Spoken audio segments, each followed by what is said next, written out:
Alright, YouTube, once again, another deck profile at about 4 in the morning.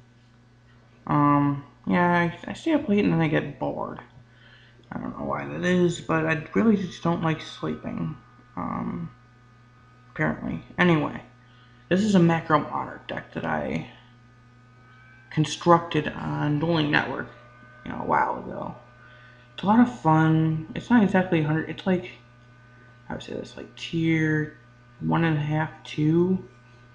Um, it works pretty well. It's got a lot of searching and drawing, and it helps out a lot. It's I've won against a lot of meta decks with it, so obviously it's anti-meta. All macro decks are anti-meta. Well, yeah. Okay. Here's the list. 3 Fader, obviously, to stall Tribute from Monarchs, or, obviously Dark Dust Spirit. 3 Kaya, staple in Macro Monarch. When you tribute summon, banish your target on the field. If it's a dark monster, do 1,000. Gore, or not Gore's, freaking DD Survivor, rather. When he's banished while face up on the field, you get to summon him again during the end phase, which is very helpful. DD Warrior Lady, banish stuff you can't get over immediately. First turn set, which is pretty good. Dark Dust Spirit, interesting tech choice I run in every Macro Monarch build I deck. Or deck I build. Oh my god, that sounds stupid. Anyway, basically, hang on. Basically, what this does is when he's normal summoned, pop all face-up monsters on the other face-up monsters on the field, and attack, and they return to your hand during the end phase. Because he's a spirit monster, obviously. Gores, it's kind of like Fader. Special spam them, and then get a token, tribute the token for Caius or Ryza or Mobius or whatever the hell you want to tribute it with. Load saves your ass, loads of fun. We got Illusory Snatcher. Just came out in Return of the Duelist, I believe. Very cheap and very effective in this deck. What you do is, you summon a Monarch, special summon Illusory Snatcher, and you can either choose to beat your opponent to death if you can, or Xyz into level 6 because he copies the level of another, the monster you tribute summoned with, or you know what I mean. So you can either go into friggin' Swordbreaker, where is he? Swordbreaker or Bouncer, which is both of them are very, very helpful. Bouncer's a bitch to get though, so be careful about that. Next is Mobius, obviously a Monarch. When he's special or normal summon, or damn it, tribute summoned, you can turn up to 2 spell traps on the field destroy the targets. Photon Thrasher, very interesting tech choice that I run in my Macro Monarch builds now, ever since my first test with them in my macro control deck. Basically he's a Cyber Dragon, but he's better in ways. When you control no monsters, and it doesn't say that your opponent has to control monsters, which is the upside. You spam them from your hand, and then if you control another monster, the card cannot attack. But odds are you're not going to control another monster when you bring them out. So, 2 Ryza, tribute summon them, target 1 card in the field, return it to the top of the deck, which is extremely useful against Xyz and Synchros. Allure Darkness, draw, power, Dark Hole, Destruction, obviously, Dimensional Fissure. Activated, all monsters are banished and sent to the graveyard, which is extremely useful. Want to get them out, as fast as possible. Gold Sark. Banish a card from your deck, and you get it during your second standby phase after its activation. Very, very useful for getting all your pieces together. Positive Duality. Obviously, to search your cards, add a little speed to the deck. Rhoda, search out either Thrasher, Warrior Lady, or Survivor. Very useful in the deck, obviously. 2 Upstarts. Essentially, It makes this deck from 40 to 38 because you activate it and then you draw another card. So essentially, yeah, it makes your card 38, and you need less cards in the deck because you need as little as possible because it's not exactly fast. Okay, next is Traps, Dark Bribe, Protect Your Stuff, Macrocosmos, same thing as D-Fissure except it banishes spell and traps as well. And you can special summon Helios when it resolves, but nobody uses him. Judgment, how to protect your stuff, and Huge Revolution's over. Better as in my last video, my Smucker's deck profile. I explained this card thoroughly and why I loved it so much. Basically, it's better than Starlight Road because if 2 or more cards on the field, instead of not on your side of the field, would be destroyed. You can negate the activation and banish it, which is pretty cool. So they can't get the card back usually. Severely underrated, really underrated, and really cheap. Side deck, Grand Mole, Bouncing Z's and Synchros, and any big monster gets in your way. Reaper, protect your stuff from 6 Sams and all the spamming BS. Plus you need a tribute for the Monarchs. 2 MST against, Imperial Iron Wall, that crap that, skill draining, all that crap that,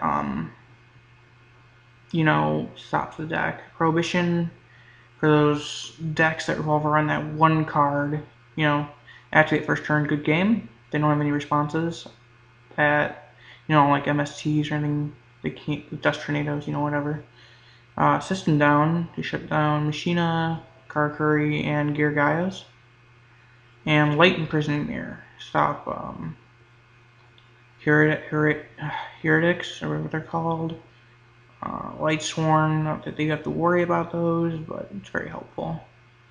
Extra, Blade Armor Ninja, you can use Thrasher, be a Survivor, or DD Warrior Lady, whatever, go into him, attack twice per game. While detaching, of course. Marrow Geist, I need to get rid of him, because I just realized during this video it would be sent to the graveyard. But then again, if you don't get your macro stuff on the field, first turn or whatever, he can be useful, so I may keep him in. 2 Gymnite Pearl, obviously he's a beater, very helpful, getting over, stuff that's hard to get over otherwise. Excalibur, basically use the same thing like Blade Armor Ninja, use Thrasher, DD Survivor, or DD Warrior Lady. Attack is doubled when you detach both exceed materials until your opponent's next end phase. So you can just attack them per game or get over anything that gets in your way. Kachi Kochi Dragon. Very hard to get. He's like only $15 though or something like that. Much better than friggin' Photon Strike Bouncer price wise, but whatever.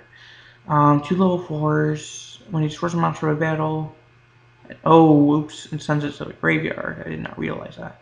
You can detach 1 mixed use material from this card. You can attack attack once again in a row.